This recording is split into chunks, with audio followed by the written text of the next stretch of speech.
In today's gospel, we find St. Luke's Sermon on the Plain.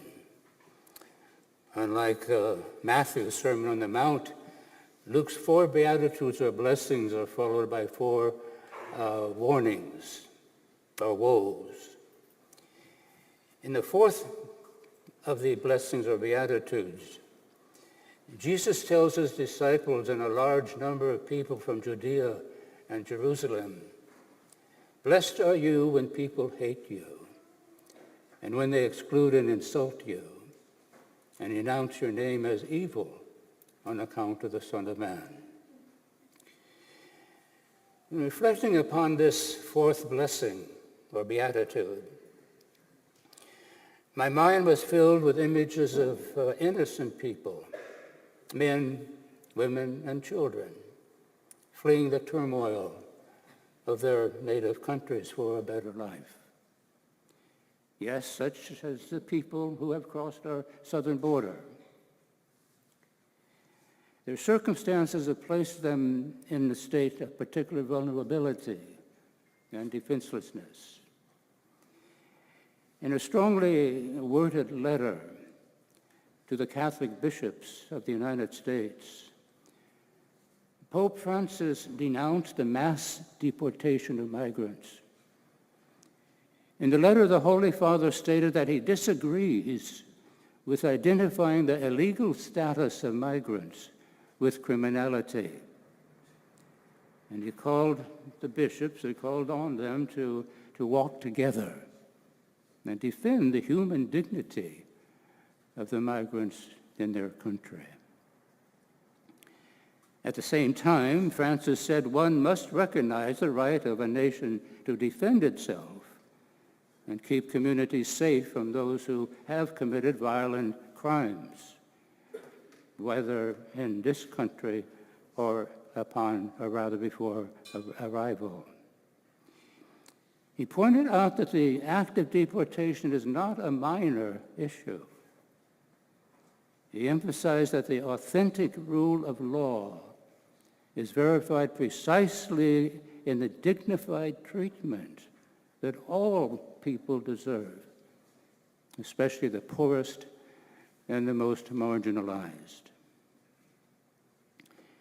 He said that the true common good is promoted when society and government, with creativity and strict respect for the rights of all, welcomes, protects, and promotes, and integrates the most fragile, unprotected, and vulnerable.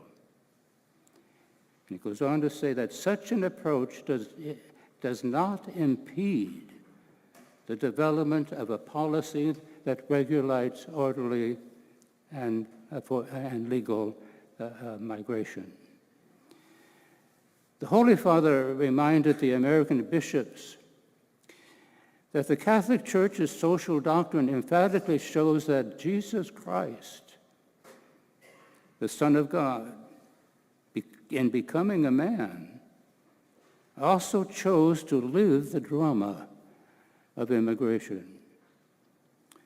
Francis makes reference to Pope Pius XII's Apostolic Constitution on the care of migrants, in which Pius wrote, "The family of Nazareth in exile, Jesus, Mary, and Joseph, immigrants in Egypt, and refugees there to escape the wrath of an ungodly king, are the model and the example and the consolation of immigrants and pilgrims of every age and country, and of all refugees of every condition who, beset by persecution or necessity, are forced to leave their homeland, beloved family, and dear friends for a foreign land."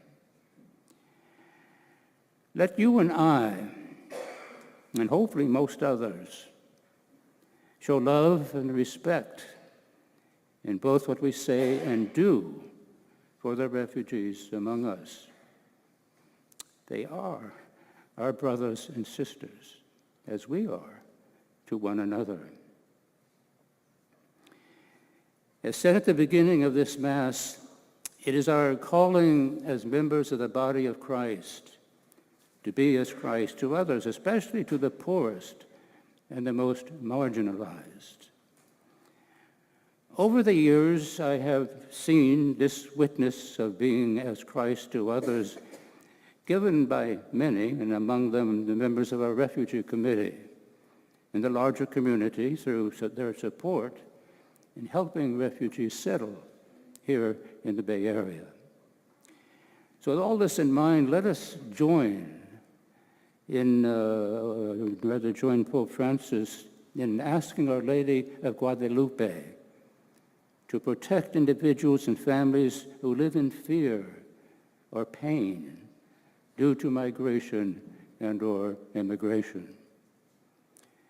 May the Virgin Morena, who knew how to reconcile peoples when they were at enmity, grant us all to meet again as brothers and sisters within her embrace, and thus take a step forward in the construction of a society that is more fraternal, inclusive, and respectful of the dignity of all.